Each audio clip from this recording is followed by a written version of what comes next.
Today I'm making cranberry walnut tarts for our October food photo contest winners. Now, if you didn't win this contest, no worries. I'm going to walk you through the recipe so you can make them for yourself.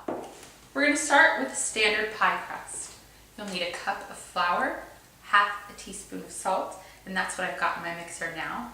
Then I'm going to add 6 tablespoons of softened butter, and I'm going to cut that in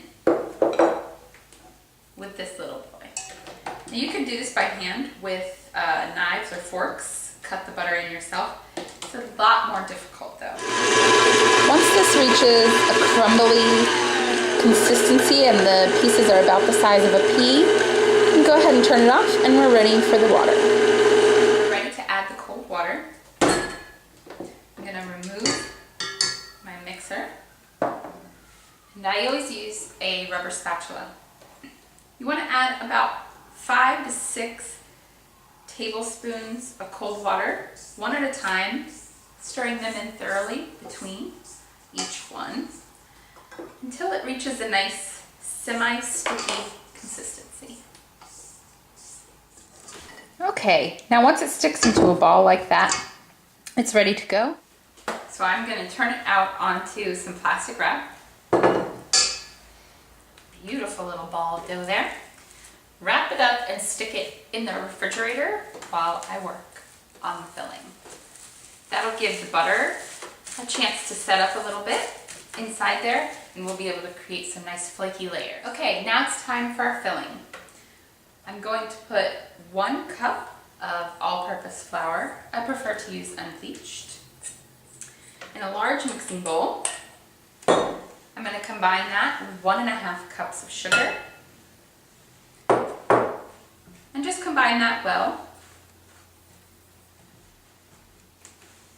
Then I'm going to add in 2 beaten eggs. Make sure you beat them before you put them in here.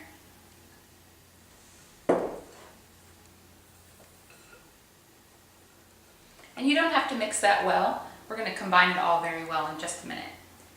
The next lovely ingredient, 12 tablespoons of melted butter. You want to melt it and then cool it. You don't want to add it in warm or you're going to start to cook your eggs.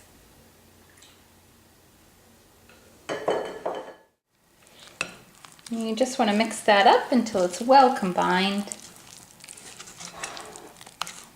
Then we're going to add the secret ingredient. For this recipe is Grand Marnier. You can use any orange flavored liqueur for this. It complements the cranberries very well. And we're just going to use a teaspoon. Combine that well with the ingredients you already have.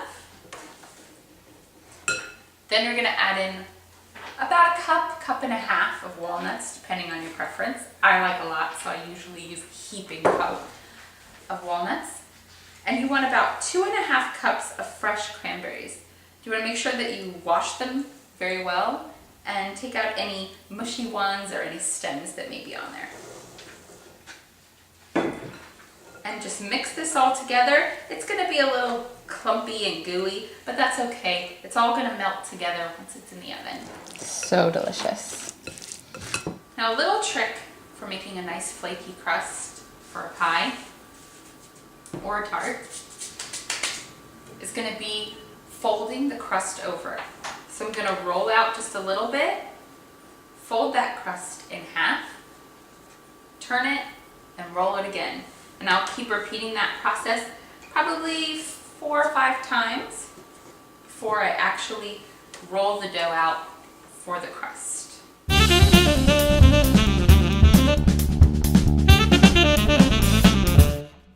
So we're going to lay this over our pie pan and scoop in our ingredients.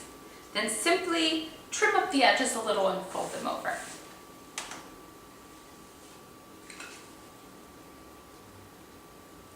Now your filling is going to be a little bit dense because of all of that butter in there firming up.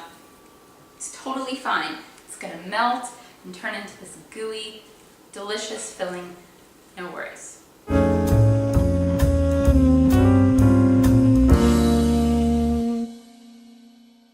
When you fold over the edges, you want to make sure you leave a little bit of of an opening at the top for some air and steam to escape.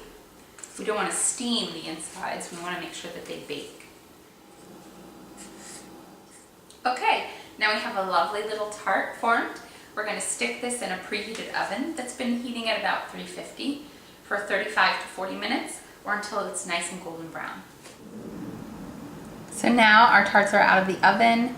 They're looking golden and delicious, and they're super easy to make. So give them a try and let me know what you think.